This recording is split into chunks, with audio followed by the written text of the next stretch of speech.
Salut à tous et bienvenue dans ce show numéro 121 sur MX Réflexion. Comme d'habitude, je vous le rappelle, si vous n'avez pas la chance de nous regarder en live ou du moins en presque live, vous pouvez aller voir les archives. On a du lourd, on a eu beaucoup de pilotes, beaucoup de personnes de l'industrie du motocross, de l'enduro, du rallye, même de la route plus récemment, puisqu'on a eu Adrien Parasol de Highside la semaine dernière. Et voilà, donc ça, c'est les archives sur YouTube ou sur mxreflexion.com. Et en ce moment, plein mois de décembre, calendrier de l'Avent, vous l'avez remarqué sur Instagram, on offre un cadeau par jour. C'est ça, la Mix Réflexion. C'est des cadeaux tous les jours jusqu'au 25 décembre inclus. Et voilà, donc tout va bien. Je suis très très content de vous retrouver. Ça me fait bizarre parce qu'on est en presque live. Je sais pas quel cadeau en fait il va y avoir demain. Peut-être que on peut pas annoncer trop de news non plus. J'hésite à dire que Blaise va participer au Touquet parce que peut-être qu'il va nous faire la surprise de s'inscrire dans la nuit, on sait pas. Mais bon, en tout cas, il est là, il a le sourire. C'est quoi les news, Blaise, pour ce Touquet? Ben ça va, je pense que c'était l'intro la plus longue de ces 121 lives. Donc du coup j'ai failli m'endormir, mais sinon ça va bien.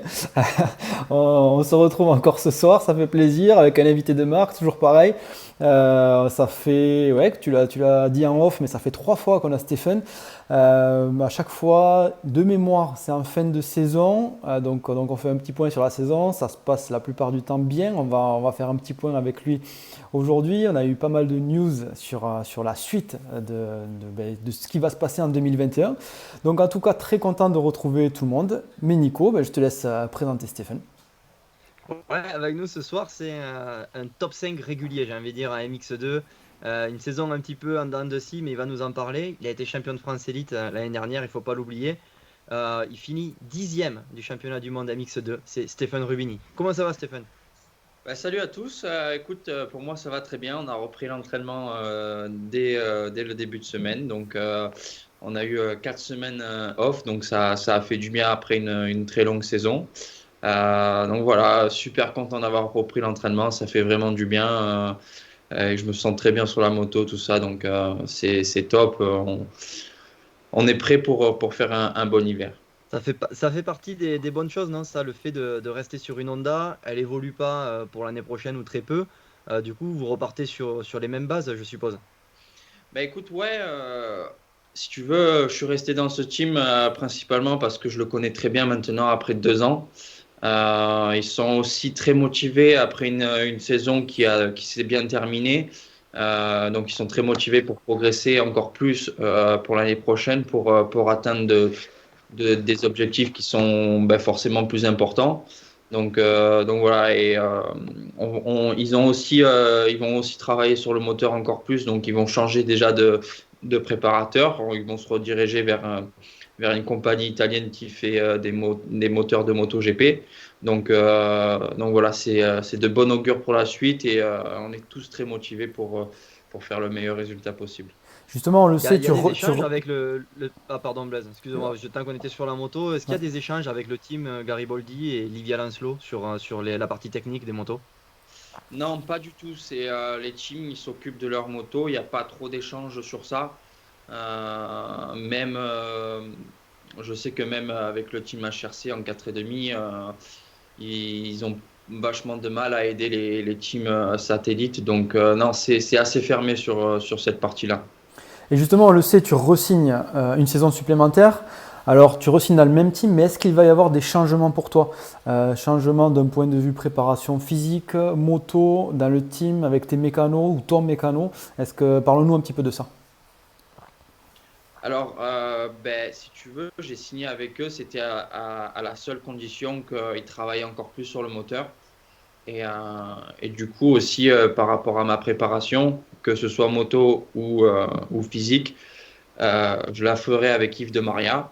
Et donc pour le moment, pour l'entraînement hivernal, je serai en France avec lui à ses côtés. Donc ce sera une préparation complète à 100%, ce qui m'a un peu toujours manqué. Donc euh, le fait que je travaille avec lui maintenant, ça me motive encore plus parce que j'aurais plus aucune excuse, si tu veux, euh, de préparation ou quoi que ce soit. Donc voilà, ça, c'est déjà un bon point. Et puis après, non, niveau team, je garderai toujours le même mécano. Ils feront un peu plus encore d'efforts pour venir en France. J'aurai même un 4,5 pour l'entraînement de temps en temps. Donc il y a plein de petits points qui ont été changés dans la bonne direction. Donc voilà. Vous allez vous entraîner où avec Yves principalement cet hiver? Vous avez prévu de bouger un petit peu ou vous allez rester dans le sud-est? On va rester principalement dans le sud-est.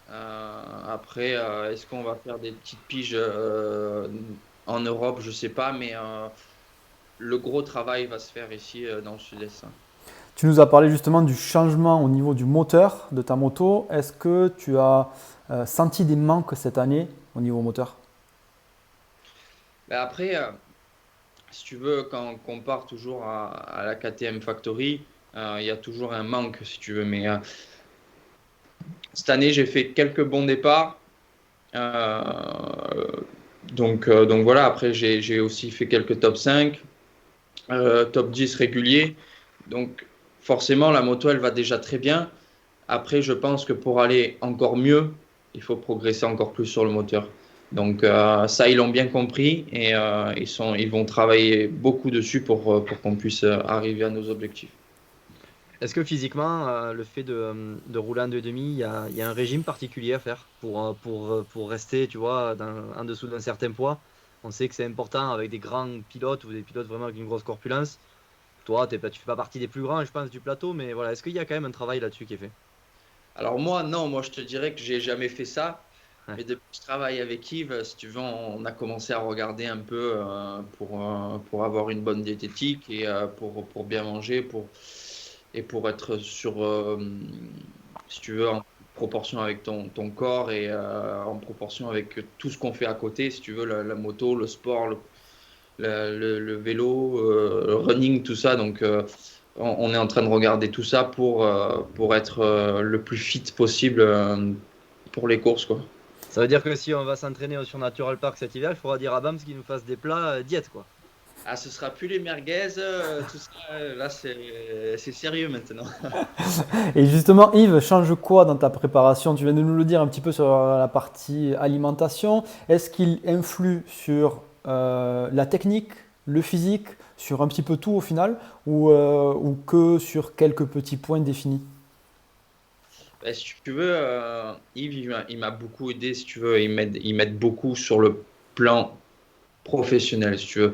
Il m'aide à être beaucoup plus professionnel. Si tu veux, moi, je suis toujours allé à l'entraînement avec une seule bouteille d'eau, plein de petits.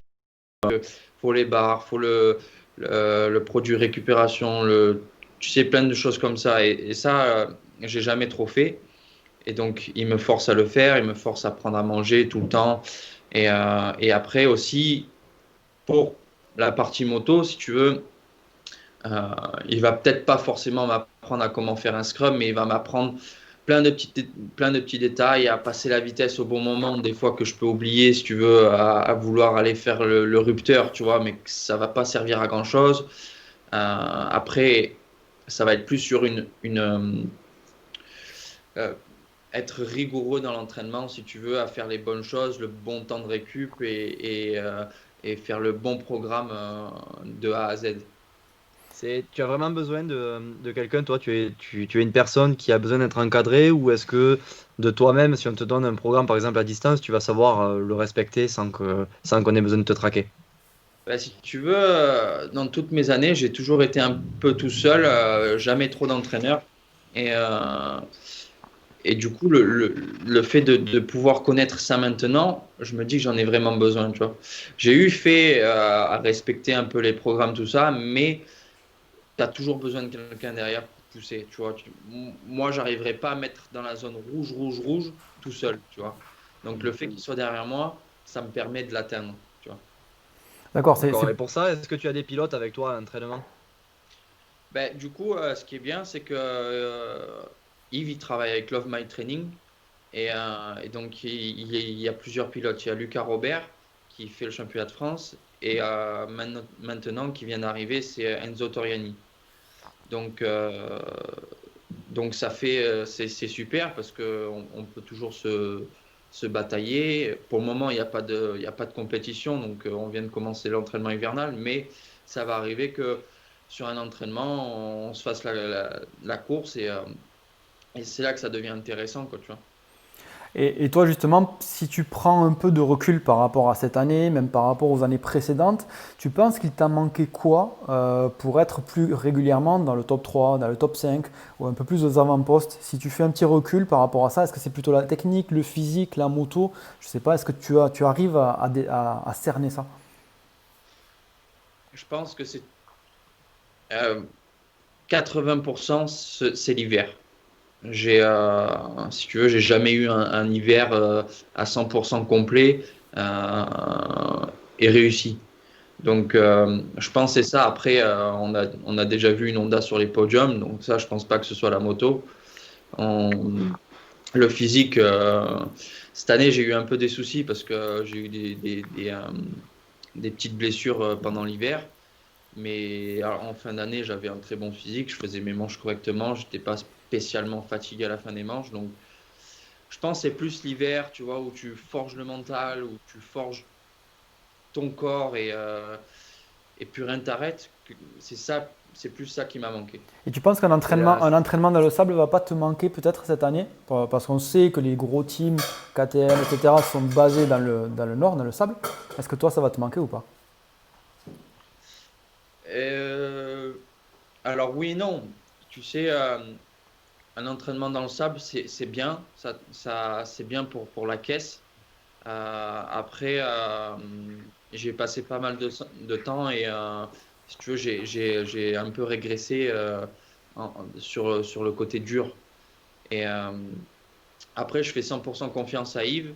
Ça a toujours marché avec ses pilotes, Valentin Guillot, Julien Liber.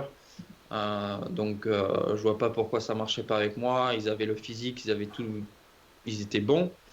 Et donc voilà, je fais vraiment confiance à Yves. Et après, dans le sable, j'irai dans tous les cas. J'ai mon appartement là-bas, j'habite là-bas. Donc j'y serai dans tous les cas dans le sable à un moment ou un autre. Justement, Ouais, c'est vrai qu'on on a eu l'occasion de t'en parler de ça quand on s'était croisé sur un entraînement. Tu venais de reprendre les entraînements sur le dur et tu nous disais que c'était difficile. Tu avais passé beaucoup de temps dans le sable. Et bon, le sable, ça apporte beaucoup de choses, mais c'est vrai qu'en vitesse pure, du coup, sur le dur, tu avais l'impression ben, voilà, d'aller trop vite, quoi. T'étais plus habitué à ces vitesses-là. Ouais, bah, c'est sûr. Bah, quand tu passes 100% du temps dans le sable, t'en oublies les bases, bah, tu perds un peu de vitesse. Si tu veux, tu progresses dans le sable, mais au final, tu régresses un peu dans le dur. Donc, la balance, elle est pas bien. Donc voilà, on va modifier ça pour l'année prochaine. est-ce que vous avez déjà votre planning préétabli? Alors, on sait que les courses, le planning de la saison MXGP est sorti, sera peut-être modifié donc suivant le Covid ou pas. Mais est-ce que vous avez prévu pour l'instant de faire des courses avant ce championnat ou pas? Alors, pour le moment, on n'en a pas parlé. Euh, on va se concentrer vraiment pour l'instant sur la préparation hivernale. Après, moi, j'aimerais bien en faire quelques-unes. D'ailleurs, même presque en 4,5, ça serait bien. Donc voilà, moi, j'aimerais en faire quelques-unes, tu vois, au moins deux ou trois pour mettre en jambe et pour pouvoir être prêt à la première du championnat Toi, du monde. tu fais partie des pilotes qui pensent que de rouler en 4,5, ça fait progresser en vitesse, en physique pour le 2,5. Oui, oui, je pense que c'est une bonne solution. Après, pas à temps plein. De temps en temps, tu prends le 4,5, une journée compliquée dans la boue, dans le sable, tu vois, euh, pour mettre un peu plus de fun et pour ben, justement, comme tu l'as dit, le 4,5, ça tire les bras, donc ça te fait un peu la caisse par la même occasion. Donc voilà, je pense que c'est une bonne façon de travailler, mais pas à temps plein, tu vois, parce qu'après, t'en oublies aussi les bases du 2,5 où faut avoir tu vois, le coup de gâchette, quoi. Tu as eu un début de saison plutôt compliqué avant le confinement. Qu'est-ce qui s'est passé déjà pour que ce soit compliqué et qu'est-ce que tu as fait pour l'améliorer, pour revenir, je pense que tu étais un peu plus en forme sur la deuxième partie de saison. Ben, avant l'Angleterre, avant la première du championnat, je me suis fait une grosse compression des cervicales. Donc, ça m'a beaucoup handicapé. Si tu veux, je pouvais pas tourner la tête, je pouvais pas dormir la nuit. Ça me faisait mal un mal constant. Donc, c'était vraiment compliqué pour moi en début de saison. Et d'un côté, le confinement, ça m'a beaucoup aidé, si tu veux, à récupérer. Euh, Arrivé à Kegums, j'étais pas à 100%, toujours pas à 100% à cause des cervicales et un manque d'entraînement. Donc, donc ça aussi, ça m'a un peu pénalisé, si tu veux. Et à partir du moment où j'ai commencé à travailler avec Kiev, ça m'a remis en confiance. Et puis on a essayé de mettre des choses en place avec le temps qu'on avait, malheureusement en pleine saison où il n'y en a pas trop, mais on a essayé de faire un maximum pour renverser la tendance. Du coup voilà, j'étais bien en confiance et on a réussi à faire quelques bons résultats. Donc on a sauvé le championnat comme ça, si tu veux. Et toi, justement, cette saison, tu l'as ressenti comment par rapport au fait qu'il y ait eu des courses qui aient été regroupées, tu sais, sur une semaine, dans un même lieu? On a certains pilotes qui ont l'air de penser que c'est plus compliqué parce qu'on enchaîne des courses, d'autres qui disent que c'est à la limite un peu plus reposant parce qu'il y a moins de trajets à faire. Toi, tu as pensé quoi de ça? Et si tu veux, ils ont tous raison parce que c'est sûr qu'il y a moins de trajets à faire. Tu sais, tu restes une semaine sur le même circuit, c'est bien, tu te fatigues pas trop. Après, c'est sûr que 3 courses dans la semaine, tu arrives à la dernière course, tu en as comme ça, tu vois, tu as envie de rentrer chez toi ou tu as envie de passer à autre chose. Et du coup, oui, en plus, surtout qu'on voyait toujours la même piste, tu sais, il n'y avait jamais trop de changements sur la piste. Du coup, c'était toujours la même ornière, toujours le même trou. Et ça, c'est sûr que ça devient usant à la fin des 3 courses. Mais après, on a fait comme on a pu. Euh, avec le virus, et ça a été vraiment compliqué cette année. Donc, on est quand même assez content d'avoir eu un championnat avec autant de courses. Mais après, c'est sûr que sur une journée, c'est moins fatigant. Mais tu as aussi beaucoup de moins de temps pour essayer des choses sur la moto, sur les suspensions, les pneus. Donc ça, c'est un peu plus compliqué. Ouais. Tu préférais, toi, ça, ce fait d'avoir des courses regroupées, d'être sur le même circuit? Alors même, on sait qu'à la fin, je pense qu'à bout de la troisième course, tu devais, comme tout le monde, en avoir marre. Mais est-ce que toi, tu as des facilités à apprendre la piste? Donc du coup, tu préfères qu'il n'y ait qu'une course par semaine sur une piste? Ou au contraire, est-ce que tu mets du temps à te familiariser avec la piste et du coup, tu es meilleur sur la troisième journée? Bon, pas forcément. Je préférerais, tu vois, rouler qu'une fois sur le circuit. Enfin, un week-end, tu vois, 2 jours. Je pense que ça suffirait. Ouais. J'ai pas spécialement de souci à m'habituer à une piste, non. Et ce format de un jour, tu aimerais que ça soit comme ça tout le temps? Ouais, ça m'a pas dérangé, si tu veux. J'aime bien. C'est juste comme je disais, tu vois, 45 minutes. En soi, c'est long, mais quand tu es sur la moto et que tu veux essayer des choses, sur une piste ben, comme on avait cette année, on avait déjà la piste vraiment défoncée dès le matin. Ils refaisaient vraiment pas trop la piste de l'Europe la veille. Du coup, c'était compliqué d'essayer des choses avec peu de temps. Donc, mis à part ça, non, j'aime bien le format un jour, mais c'est vrai que si on veut essayer des choses, c'est mieux un format 2 jours. Et toi, tu as ressenti comment après avec le team, c'est-à-dire le fait d'être, on va dire, cloisonné avec les personnes du team sur un même lieu? Ça s'est bien passé, l'entente avec ton mécano, avec toutes les autres personnes? Comment tu l'as vécu toi de l'intérieur? Ouais, bah écoute, ça s'est super bien passé, bah, notamment le dernier, derniers 3 courses à Arcos, si tu veux.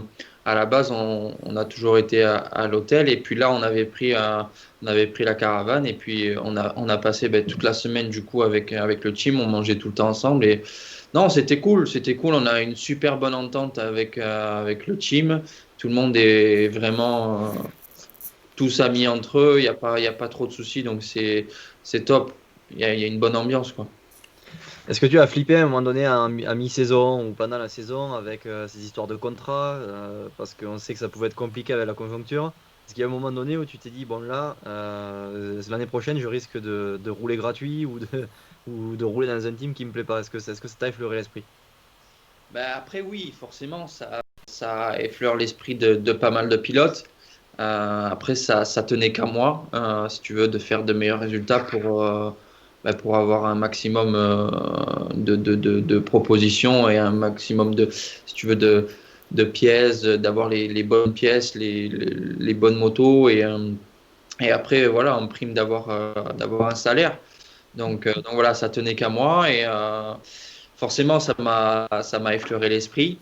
Et après, ça m'a mis aussi un coup de pied au cul forcément. Donc voilà, je suis content d'avoir un guidon maintenant avec le dur moment qu'on passe. Et si on parle Niveau justement, salaire, un MX2, niveau salaire, ça nous donnait deux chiffres. Tu penses que tu es dans les mieux payés des pilotes français actuellement qui sont professionnels en MX2, je parle, parce que bon, un MXGP c'est quand même une autre catégorie, mais. Euh, En MX2, en pilote français, je dois être peut-être le moins payé. Ah ouais, d'accord. justement, Tu j'allais te commences à- poser cette question, j'allais te demander si ton salaire par rapport à l'année dernière, ou sans nous donner des chiffres, hein, mais est-ce que tu as été obligé de le revoir à la baisse ou pas? Un peu, ouais. Ouais. Un peu. Après, ça a été compensé, si tu veux, avec Sur les pièces aussi, quoi. voilà, sur les pièces et puis aussi sur des conditions. Tu vois, par exemple, la moto, je voulais vraiment une bonne moto. Et puis aussi par rapport aux points, si tu veux, on a plus négocié par rapport aux points, tu vois, d'accord, le salaire est un peu moins élevé, mais par la suite, si je fais des bons résultats, je veux que ça soit récompensé. Donc les points sont payés avec en un peu plus, quoi, tu vois. D'accord. Et est-ce que tu as du coup eu l'occasion de discuter avec d'autres teams ou est-ce que c'était fermé de l'autre côté? Non, non, j'ai eu des occasions, si tu veux, avec un team KTM, avec Honda SR aussi. Après, il n'y en a pas 150 qui sont venus me voir, mais on a eu deux, trois, donc c'est bien de voir que tu intéresses des teams. Donc c'est aussi motivant, si tu veux, de voir que ben, on pense à toi. Donc voilà, c'est bien ça. Est-ce que dans ta tête, tu prépares aussi la catégorie MXGP? Tu as, Ou tu c'est as, encore loin t'es tout à, t'es ça? à- ouais, t'es à combien de temps de la catégorie MXGP là? Il te reste combien? Encore 2 ans. 2 ans. 2 belles années là pour être devant. Après, j'y pense oui et non, si tu veux, parce que cette année, cet hiver, enfin fin d'année, j'ai entendu des rumeurs, tu vois, comme quoi j'allais chez KRT. Donc, enfin, moi, je ne savais pas, si tu veux, c'était juste des rumeurs. Mais du coup, ça m'a fait penser à, ben, pourquoi pas, si tu veux, si je fais une bonne année MX2 et si j'ai une bonne opportunité et que j'ai les capacités, si tu veux, pour faire des bons résultats, c'est peut-être envisageable. Après, j'aimerais bien faire mes 2 années MX2 et j'ai quand même l'objectif d'avoir un titre mondial. Donc, je veux tenter ma chance jusqu'au bout, quoi, tu vois. Le MXGP, c'est une autre dimension. Franchement, ça roule grave. Il y a très peu de place pour respirer, quoi, tu vois. Le mec qui fait 10, il peut gagner la manche le lendemain. Donc, c'est un truc de malade comme ça va vite. Il y a très peu de place pour les pas motivés, quoi, tu vois. On Ouais, c'est a, un peu ce que nous disait Arnaud Tonus il y a 15 jours. Il nous disait quand tu es derrière la grille et que tu prends un mauvais départ, dans ta tête, tu sais que si dans le premier tour tu ne doubles pas beaucoup de monde, la manche elle va être très longue et tu vas rester derrière pendant un moment. C'est clair, c'est quand tu pars 20, ben, si tu arrives à remonter 10, tu as déjà fait une belle manche, quoi, tu vois. Euh, Quand on voit, par exemple, un Keroli qui n'arrive pas à rentrer dans les 20 au chrono, et en manche qui fait 17, Hmm. ça, ça fait peur quand même. Bon, après, il était diminué, mais je veux dire, c'est quand même Keroli, 9 fois champion du monde. Ouais, ça roule, quoi. on a posé la question il y a quelque temps à Arnaud Tonus justement sur la limite d'âge. On a des avis qui divergent beaucoup par rapport aux personnes qu'on a dans les lives. Tu en penses quoi toi de cette limite d'âge en MX2? Ça, c'est toujours un grand centre de discussion. Euh, alors oui et non, c'est sûr qu'il y a des points positifs comme négatifs, tu vois. Euh, il y en a qui n'arrivent pas à rouler avec un 4,5 comme il y en a qui n'arrivent pas à rouler avec un 2,5. Euh, je pense que d'un côté, c'est bien que à un moment, il faut que tu passes au-dessus, tu vois, il faut que tu passes dans la catégorie reine. Après 23 ans, est-ce que c'est trop jeune? Je ne sais pas, tu vois, peut-être 25, ça serait mieux. Mais je pense qu'à un moment, il faut passer, tu vois. Euh, Après, Alors je sais justement, pas trop. En fait, avec Arnaud, la on discussion, avait parlé, c'était un sens inverse. Ouais. Vas-y, Ouais. Nico. Ouais, avec Arnaud Tonu, justement, c'était un sens inverse qu'on en parlait. C'était un gars qui veut se relancer, par exemple, qui a un 4,5 depuis plusieurs saisons et qui a des galères, avec des blessures et des trucs comme ça. Ben, il est bloqué, il n'a pas de possibilité de redescendre. Et dans ce cas-là, on disait, ouais, c'est vrai que pour le coup, ça serait peut-être pas mal de redonner une chance à ces mecs-là. Par exemple, avec un Oui, oui, système c'est de sûr. points. Tu sais, un système de Ouais, points et au bout d'un moment, on remet les compteurs à zéro. comme aux US un peu. Ouais, exactement. Ouais, ouais. Après, c'est sûr qu'il y a des points, il y a des points qui sont positifs, hein. Après, je fais pas les règles, je peux pas. C'est, c'est vraiment un débat compliqué, je pense, pour les pilotes. T'es ni pour ni contre. Ouais, ni pour ni contre, tu vois. Ben, si tu veux, j'ai toujours connu la règle comme ça. Si tu veux, dans 2 ans, ben, dans 2 ans, c'est fini. Écoute, je passe à autre chose, tu vois. Je passe en 4,5. Après, Arnaud, il a quand même eu sa chance aux US aussi, tu vois. Hmm. Euh, il est resté plus longtemps que prévu aux US, enfin en 2,5 grâce aux US. Après, c'est sûr que quand ça fait longtemps que tu es en 4,5, on a vu, il me semble, c'était Van der Beek aux Nations. C'était quoi? Qui est, En redescendu, Italie, qui est redescendu à 2,5. descendu en 2,5, qui avait vraiment bien roulé. D'ailleurs, il avait fait un top 5, il me semble, ou pas loin. Et Ouais. c'est sûr que ben, forcément, un mec comme ça, il peut jouer aux avant-postes du championnat du monde MX2 quand il redescend, quoi, tu vois. Donc, ça peut relancer une carrière, c'est sûr. Allez, si, moi je vais lire une petite question d'un abonné. Bon, question, bon, tu vas savoir y répondre.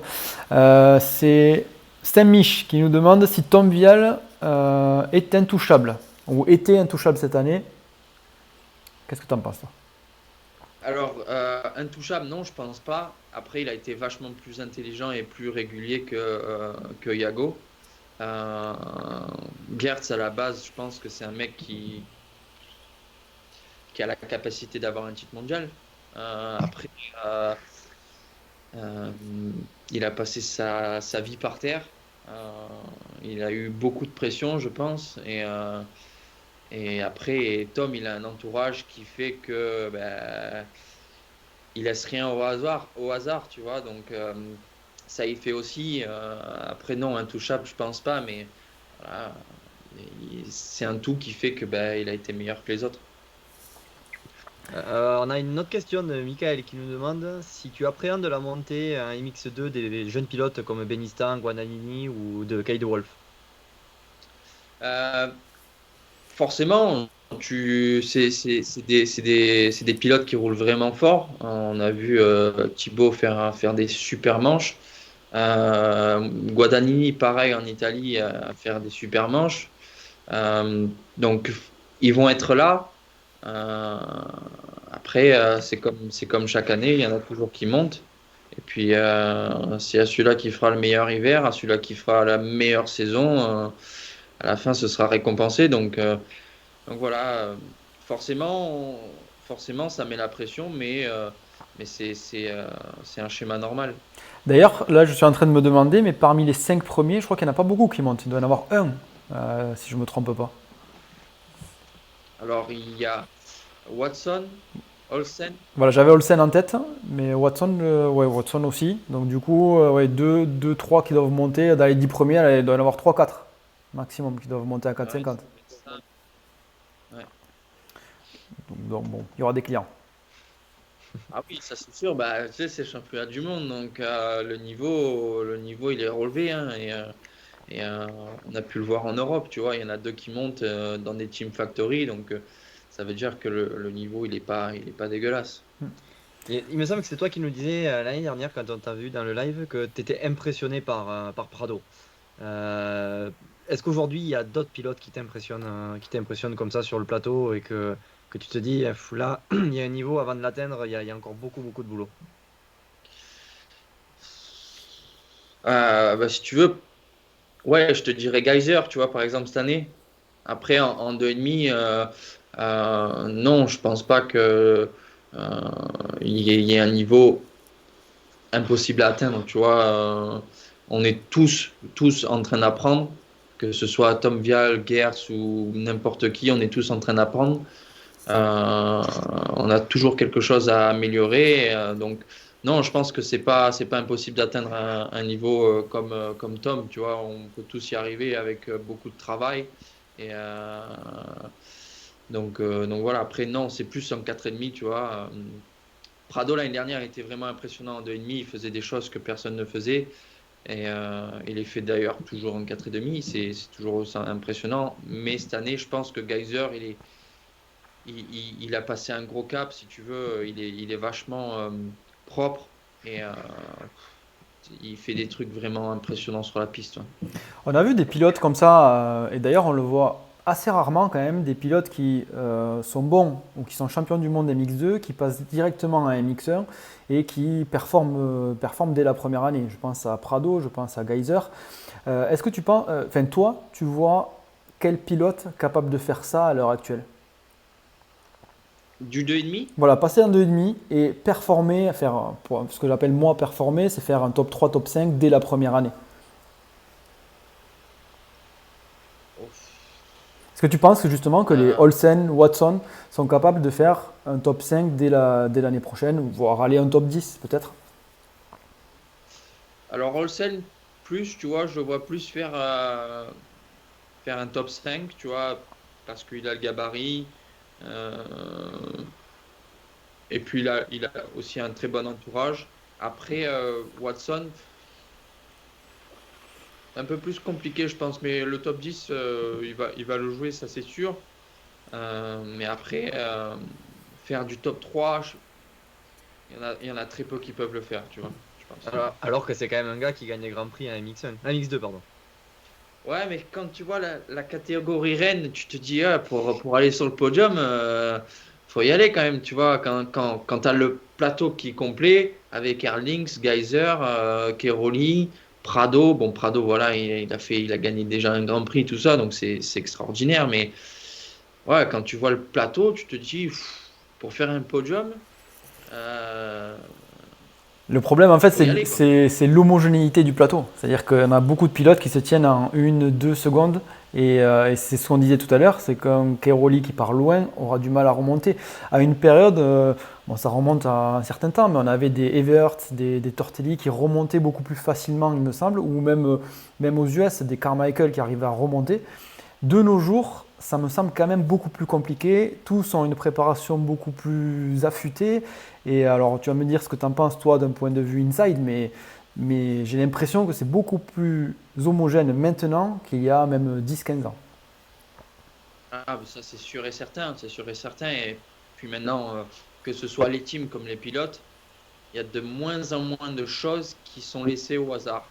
Euh, Si tu veux, par exemple, en Italie, on avait le team en face de HRC et on pouvait voir que la moto, il y avait tout qui était minutieux. Euh, Geyser, pareil, toujours minutieux, que ce soit sur n'importe quoi. Et, euh, et voilà, il n'y a plus rien qui est laissé au hasard.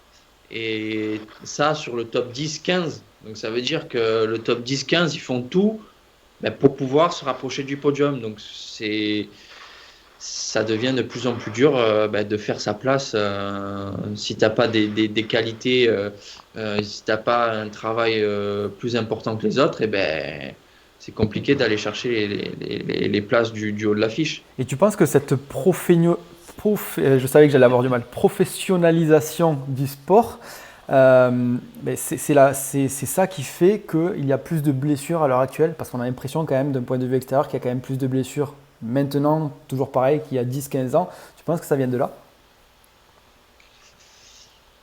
Alors, oui et non, si tu veux. Ben, en fait, c'est l'un qui emmène l'autre. Le fait qu'on soit plus professionnel, qu'on fasse les choses, donc le team fasse leur progrès et nous, nos progrès, ça nous fait aussi aller plus vite sur la piste, tu vois. Et donc, je pense que c'est de là, tu vois, le fait qu'on aille plus vite sur la piste, et ben, forcément, le risque il devient plus important. Mais après, cette année, je pense qu'il y a aussi le fait que les courses étaient vraiment très rapprochées, les pistes étaient vraiment défoncées. je pense que c'est ce fait-là aussi que cette année, il y a eu beaucoup de blessés. Le temps de repos plus réduit. Aussi, ouais, temps de repos plus réduit. D'accord. C'est à Arco que tu as sorti un saut où il y a une belle vidéo qui est sortie là, où tu fais un transfert un petit peu dans un virage en te posant dans une bosse à l'intérieur. Tu estimes que tu prends des risques quand tu fais des choses comme ça ou vraiment tu le sentais et c'est un truc qui te faisait pas peur? Alors, risque, forcément, ce risque, tu sais, c'est un saut que personne n'a fait. Donc, forcément, tu es là, tu es le premier, tu sais pas si ça va faire mal ou pas. Après, j'y avais pas pensé à la base. Et puis en fait, c'est la veille, avec Yves, on a regardé la piste et tout. Il m'a dit, ah, je pense qu'il y a moyen que ça passe. L'appel, il est pas trop raide, tout ça. Donc voilà, on verra demain aux essais. Si tu le sens, tu fais. Et puis le matin, aux essais, je trouvais qu'on freinait vachement sur la bosse et tout. Et je voyais l'autre bosse derrière. Tu vois, toujours dans le coin de la tête, je me dis, ça doit passer tout ça. Donc, et puis à un moment, j'y suis allé, tu vois, un peu court, mais c'est passé, quoi, facile. Et du coup, je l'ai fait 3 4 fois encore par la suite. Donc voilà, forcément, c'est plus dangereux parce que c'est pas fait pour être sauté à la base. Mais je suis quand même content de l'avoir fait, hein. C'est toujours sympa d'être le seul à avoir sauté un saut, quoi. Et Tu- après, pourquoi ça le fait pas pendant 35 minutes, 30 minutes plus de tours? Mais si tu veux, le premier week-end à Arco, mes 2 manches, elles étaient vraiment pas ouf, tu vois. J'étais dans le paquet, donc les pilotes à droite, pilotes à gauche, devant. Et puis l'appel, il commençait vraiment à être aussi troué. Du coup, c'est pour ça aussi que je l'ai pas fait les week-ends d'après, enfin les 2 courses d'après, parce que l'appel, il était défoncé. Et du coup, c'est un peu plus chaud, quoi, tu vois. Peur de faire un par devant ou quoi que ce soit. Donc voilà, c'était la fin de saison, on n'allait pas tenter le diable maintenant. On a une question de Pater MX. Pourquoi le numéro 118? Est-ce qu'il y a quelque chose derrière ce numéro ou pas? Alors, il y a vraiment rien de spécial. À la base, moi, si tu veux, j'utilisais le numéro 6 quand j'étais petit, parce que je suis né le 6 janvier, tu vois. Et puis, arrivé, euh, donc c'était en Benjamin 85. Je me rappelle qu'on n'avait pas le droit au numéro moins de 100 ou un truc dans le genre, il y avait une règle. Du coup, j'avais le 106. Et puis arrivé en 125, il n'y avait ni le 6 ni le 106, il n'y avait plus rien. Du coup, euh, du coup, en fait, c'est bizarre, mais j'avais le souvenir de championnat de France féminin et sur une moto, il y avait le 118, tu vois. Et j'avais dit, putain, ça passe bien sur la moto. Et du coup, je dis, ben vas-y, le 118, et depuis, c'est resté, quoi, tu vois. Ça n'a rien à voir avec le fait que la fille était jolie sur la moto. C'est pas ça du tout. C'est Je pas comme sais, ça, toi. sans mentir, je sais pas qui c'était. On va rechercher dans les archives toutes les filles qui ont eu le numéro 118. C'est ça, voilà. Elle va se Tu me manifester. Elle va se manifester en commentaire, de toute façon, tu vas le voir, hein. tu me diras, du coup. Ouais, bah oui, oui, bah on transférera de toute manière. On fait comme d'habitude, hein, de toute façon, Stéphane. Voilà.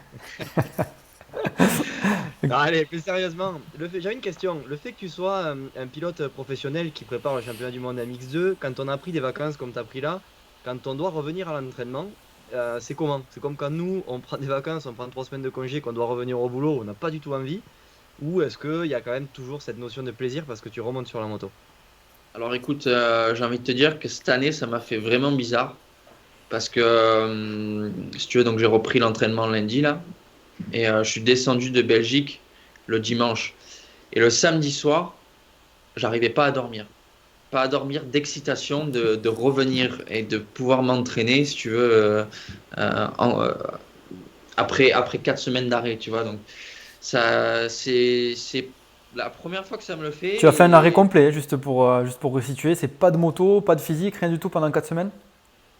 j'ai, ouais, rien fait. Si tu veux, après 2 semaines, on est parti en Italie faire 2 tests, 2 jours de tests.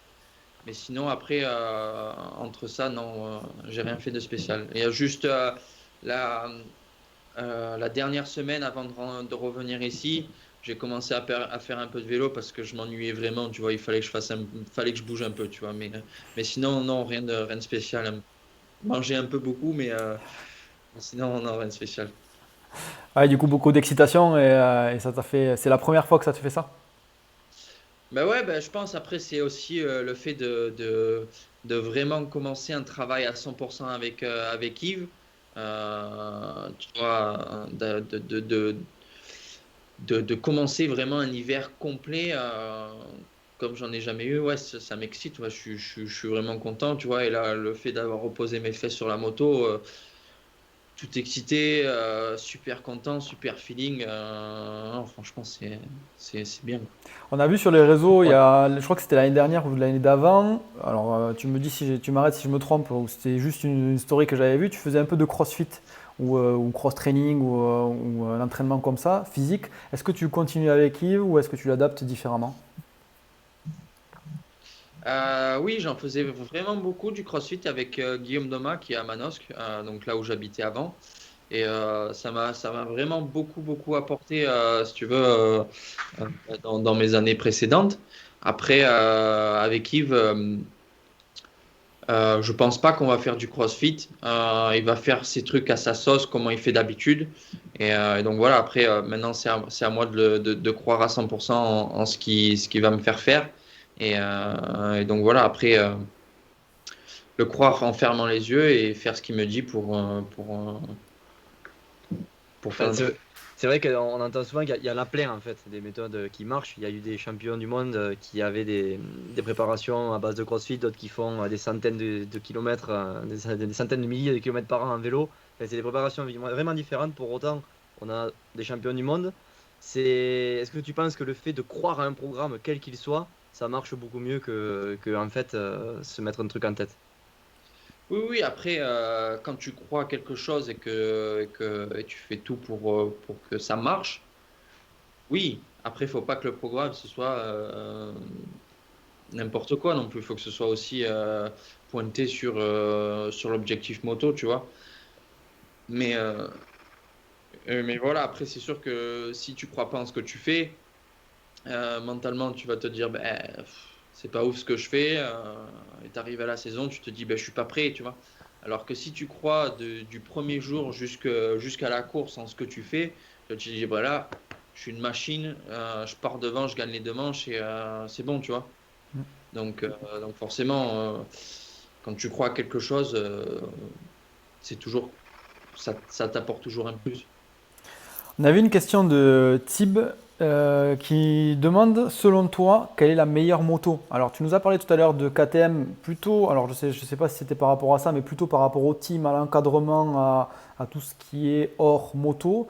On sait qu'il y avait cette année Vial sur KTM, Geert sur des Yam. On sait aussi que les Yam aux US, ben, c'est quasiment la moto référence à l'heure actuelle.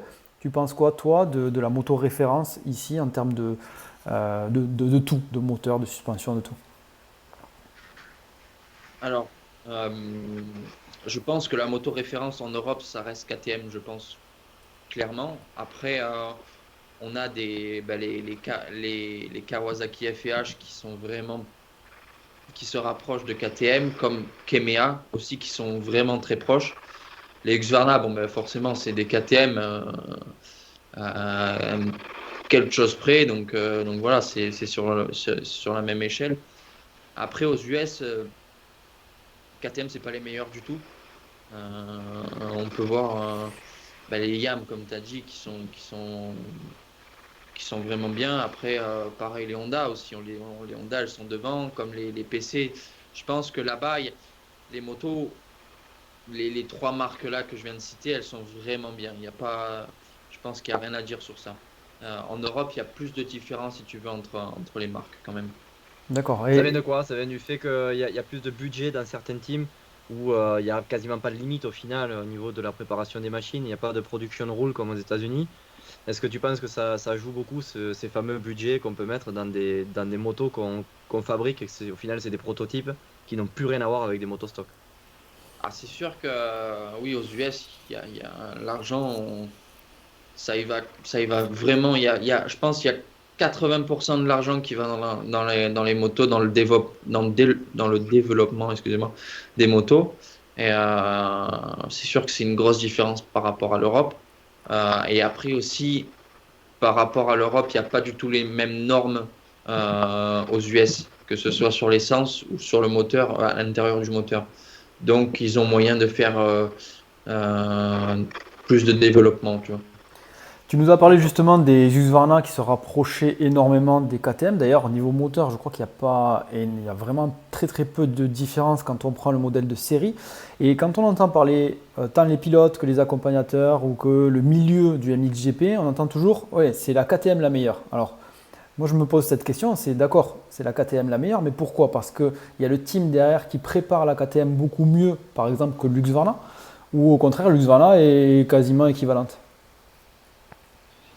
Euh, je pense que s'il y a une différence, elle est très minime. Je pense que même nous, on ne la verrait pas. Après, je pense que c'est tout ce qu'il y a derrière qui fait que KTM sont meilleurs, tu vois. Euh, le team, c'est le team référence, si tu veux, en MX2, il y a rien à dire. Tout le team est fait pour que ça aille dans une direction et que ça gagne, tu vois. Et c'est pour ça que c'est la référence de l'MX2, quoi. Quand tu parles du team, tu parles plutôt le côté Vial ou plutôt le côté Guadagnini du coup maintenant? Parce qu'on sait qu'il y a deux Carly et il y a le team KTM, KTM Racing. Est-ce que tu penses que c'est les deux au même niveau? Bah, on a vu Prado gagner, tu vois, il était avec De Carli. Après, Prado, c'est quand même pour moi le meilleur pilote qu'il y a eu en MX2. Après, après, KTM, là où il y a Vial, c'est plus KTM Factory, tu vois, c'est le team Factory. Après, De Carli, ils ont tous deux Factory, si tu veux, mais ils sont à part, tu vois, c'est, L'entourage n'est pas le même, quoi, tout simplement. l'entourage n'est pas le même, tu vois. Euh, de Carly, c'est plus la famille, mais la famille, tu vois, dans le sens, c'est quand même pour la gagne, si tu veux, c'est quand même le travail, tout ça, mais c'est une famille. Et après, tu as le côté factory où ben, c'est le travail, c'est la performance. Et là, on voit que ça marche, il a été champion quand même. Si tu devais miser On sur, avait une... si tu devais miser sur quelqu'un, une petite pièce là, allez, sur quelqu'un en MX1 à la fin de la saison prochaine, ça serait qui?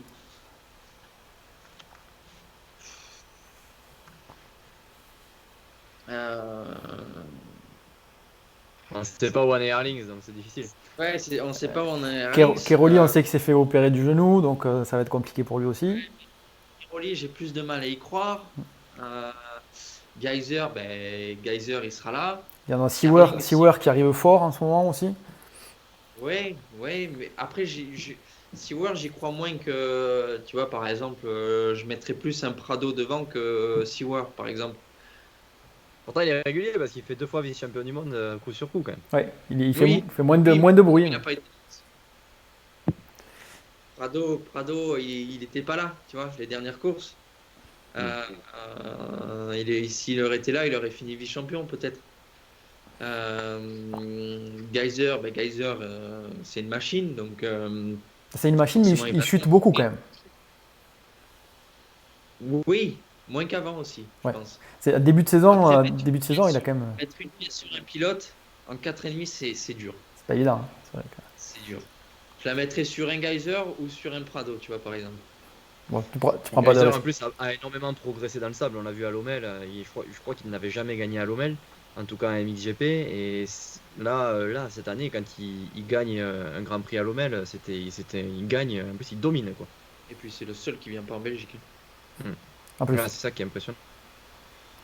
il Comment est- t'expliques cette progression? Parce qu'on dit, pour être bon à Lommel, de toute façon, il faut habiter en Belgique, il faut manger du sable, manger du sable. Est-ce que, comment il fait justement Geyser pour gagner devant les meilleurs du monde? Euh, il a le mental, déjà, de un. Il a envie de gagner. Et après, je pense que chez lui aussi, en Slovénie, il a pas mal de spots de sable, si tu veux. Donc après, bien sûr, c'est pas Lommel. Mais je pense que le fait que il ait le mental, un peu de sable, et puis leader du championnat, tu vois, l'excitation, tout ça. euh, voilà, je pense qu'il n'y a pas. sais, quand tu es un mec du Nord et que t'en as acheté toute ta vie, je veux dire, là, t'as les crocs qui tombent par terre, quoi, tu vois. On a Pierre qui doit être un peu amoureux de mécanique qui nous demande quelle est la préparation de ta future moto en précision. Est-ce que tu peux nous préciser un petit peu ce qu'il y aura sur ta future moto au niveau pièces et surtout ce qu'il y aura de plus par rapport à cette saison? Tu sais Alors pas, là, c'est pas. j'en ai aucune idée. Toi, C'est, tu sais que ta moto va marcher fort, c'est tout. je sais que ma moto va marcher, ça, j'en suis convaincu. Après, T'as- à savoir ce qu'il y a dedans, ça, je sais pas, et puis je peux pas le savoir. Donc voilà. T'as demandé quoi en plus, toi des bas régimes, des hauts régimes, un peu de tout il te manquait quoi en termes de moteur pur ou de puissance? Ben, si tu veux, à la base, on avait une moto qui avait une allonge énorme. Mais on manquait beaucoup de base, si tu veux, dans tout le début d'année c'était Faenza. Et à Faenza, on a fait des modifications et donc on a de suite eu plus de bas et ça m'a beaucoup aidé, si tu veux. Et là, sur les tests qu'on a fait donc après la saison, on a eu déjà un premier step avec plus de bas et plus de force sans trop perdre en haut. Donc c'est déjà une bonne progression et on sait très bien que ça va progresser encore tout au long de l'hiver. Tu te considères comme un bon metteur au point? Je pense pas avoir assez d'expérience pour être un bon metteur en point. On a de la chance d'avoir dans le team Andrea Bartolini qui est l'un des meilleurs metteurs au point qui est en motocross, que ce soit pour tout, les suspensions. D'ailleurs, c'est lui qui nous fait les suspensions avec son neveu. Euh, donc voilà, c'est l'un des meilleurs et c'est lui qui nous met au point la moto. Et vous bénéficiez un petit peu des conseils d'Andrea Bartolini? Ça vous arrive? Bah, si tu veux, il nous aiguille vachement, si tu veux, par exemple, sur les suspensions, et puis il nous explique aussi pas mal d'anecdotes de quand il roulait avant. Si tu veux que ce soit.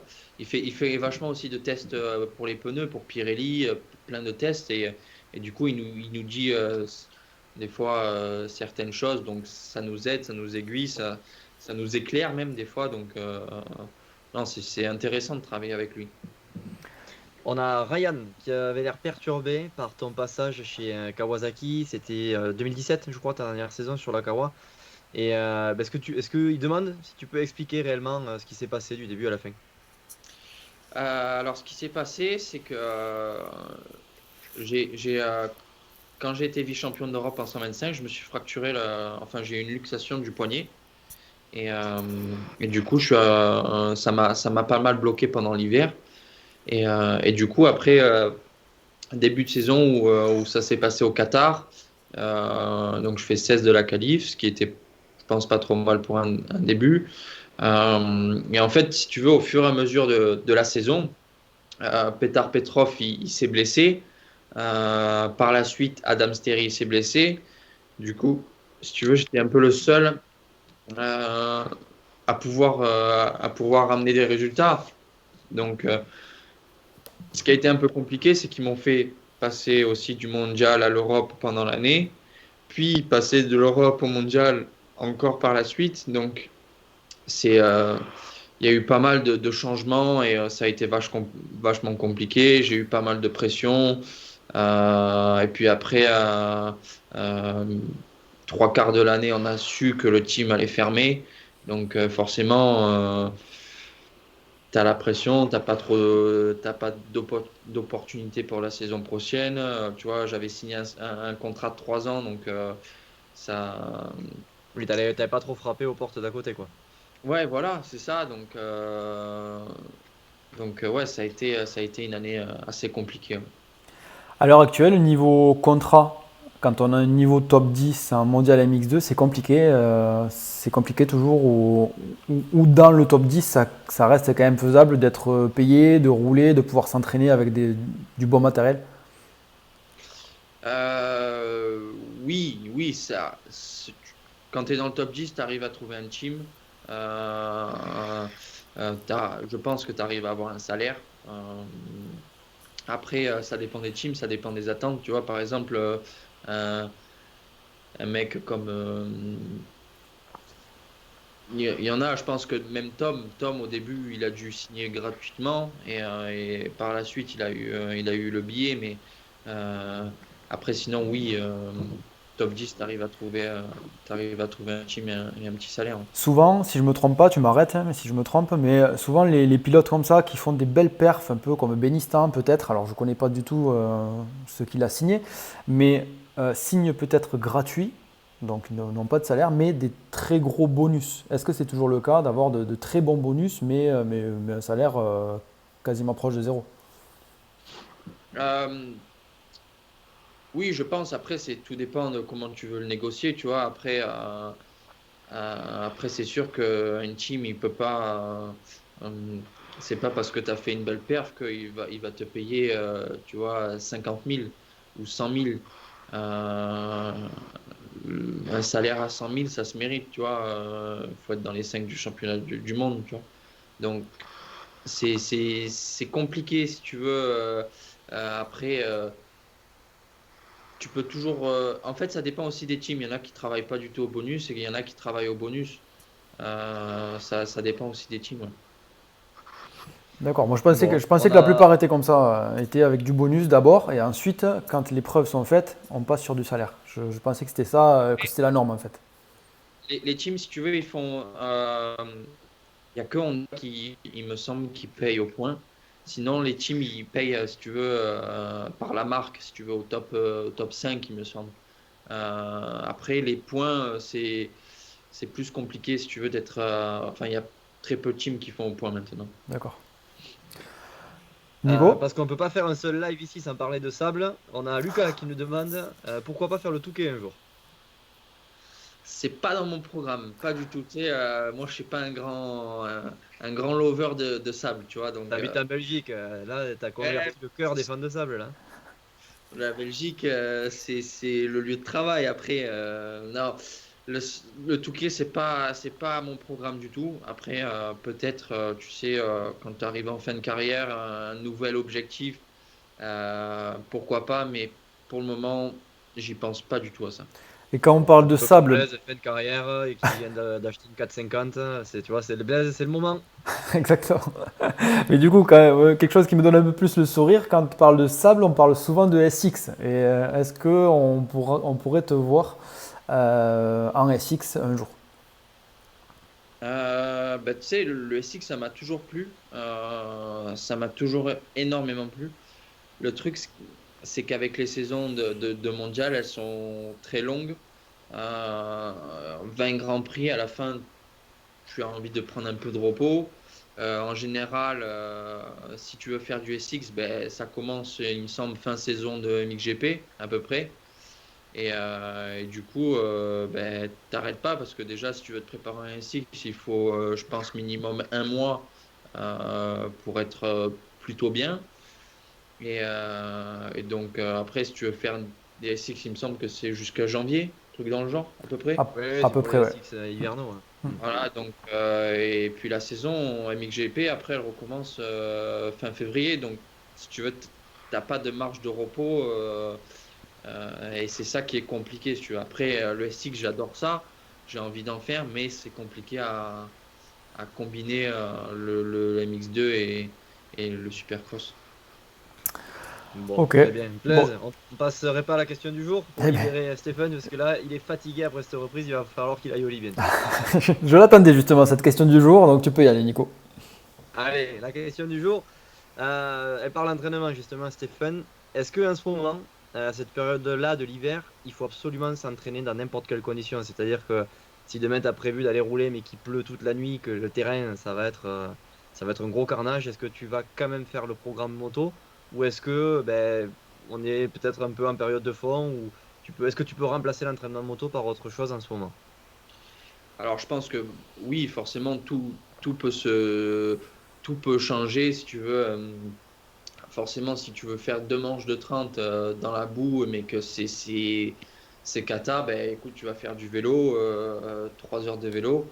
Après, ça, moi personnellement, Si tu veux, si j'aurais pas eu d'entraîneur, je t'aurais dit, ben, toute la nuit, il n'y a plus, ben, on va rouler après-demain. Oui, après là, Tu c'est pas moi. décides pas là. Voilà, là, c'est pas moi qui décide. Si le chef demain il me dit ben on va rouler, on va faire 4 fois 40, et ben écoute, on fera 4 fois 40. Je vais me taire et je vais le faire, tu vois. Mais non, après, c'est sûr qu'il y a toujours moyen, je pense, de modifier un peu le programme et de se retrouver après par la suite, de refaire ce qu'on n'a pas fait, tu vois. T'aimes bien le savoir à l'avance ton programme ou tu c'est au jour le jour? Ça dépend en fait. Si tu veux, bon après en général, tu vois, on sait à peu près la semaine qu'on va avoir.